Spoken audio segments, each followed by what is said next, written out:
Did you recently buy a house or considering buying a house and you want to know what are the tax savings for homeowners? That's what this video is about. I'm Shaheedah Hill, getting you over the hill to home ownership and helping you confidently buy your first home. Now, it really depends on whether you itemize your taxes or get the standard deduction for your taxes as to how much money you're going to save or going to be able to save by being a homeowner. So I'm filming this video in 2022, and the standard deduction for somebody that's single is $12,550. If you are married, it is $25,100. So some people, because that standard deduction is pretty significant, some people, it won't make sense for them to itemize some of their tax deductions. So I want to make sure that you understand that. That's something you need to talk with your accountant about, or whoever prepares your taxes, whether you are itemizing or you're going to take the standard deduction. You're either going to do one or the other, because some of these tax savings are only good if you're itemizing. So let's get into the tax savings you could receive as a homeowner. The first one is your interest expense. I have and you're going to look for these in the mail. You should get a statement. This is Form 1098. Form 1098 from the IRS should come with your mortgage statement. So your mortgage company should send you a Form 1098 detailing your interest payments for the year. How much interest did you pay on your mortgage for the year? And you're going to keep that form so you can use it when it's time for you to file your taxes. So be looking for that in the mail, or it might be online as well if you're not getting things in the mail.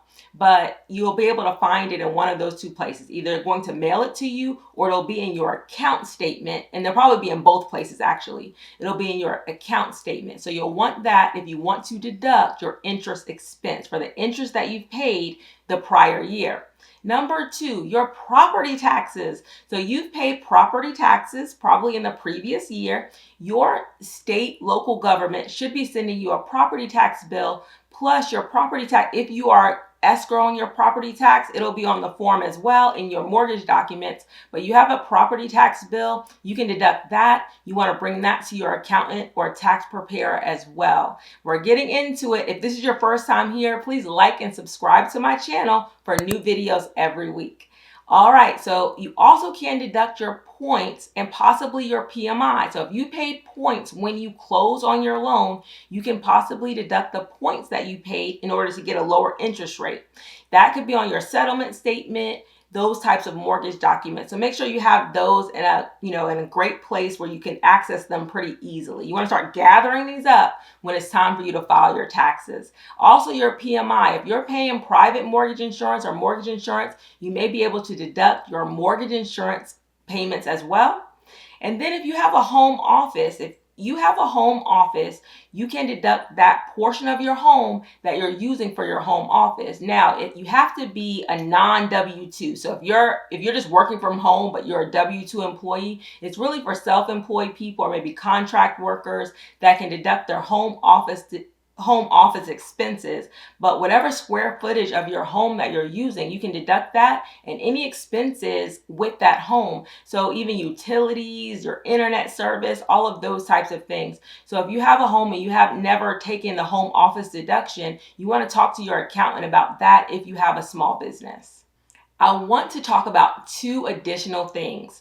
One is your homestead exemption. A lot of states offer residents a homestead exemption on their primary residence. So the residence that you're occupying, they will allow you to reduce your property tax. It really doesn't have anything to do with your income tax, but it's very, very important because a lot of people are paying more taxes than they need to. You need to find out from your state, local government, if you have a homestead exemption. In Georgia, we have a homestead exemption on your primary residence.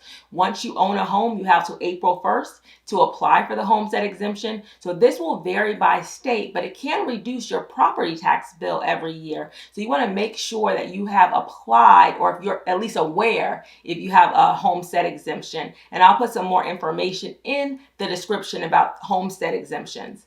Number 6. If you're thinking about selling your home And this is a great advantage that not a lot of people know about when you compare investing in real estate or living in, buying a home versus the stock market and that sort of thing. You do not pay capital gains on the first $250,000 of your gain. So if you bought a house for $200,000, now that house is worth $450,000, so it's worth $250,000 more, and you sell that and you earn that $250,000, you do not have to pay capital gains taxes on that money. Zero capital gains. This is huge. And if you're married, it doubles. It's up to $500,000 that you don't have to pay capital gains on. It's a huge benefit for homeowners. And as long as there are a couple of rules, but you have to have owner occupied the home for 2 of the last 5 years. So 2 of the last 5 years, you have to owner occupy that home. So that's a great advantage for people that are homeowners to come away with that money without having to pay capital gains on it. Again, talk to your accountant about it and your tax preparer, but this is great information. I'm going to link below for a little bit more detail on it, but I hope this was helpful to at least get you started as you begin to prepare your taxes as a new homeowner. Please like and subscribe to my channel for new videos every week.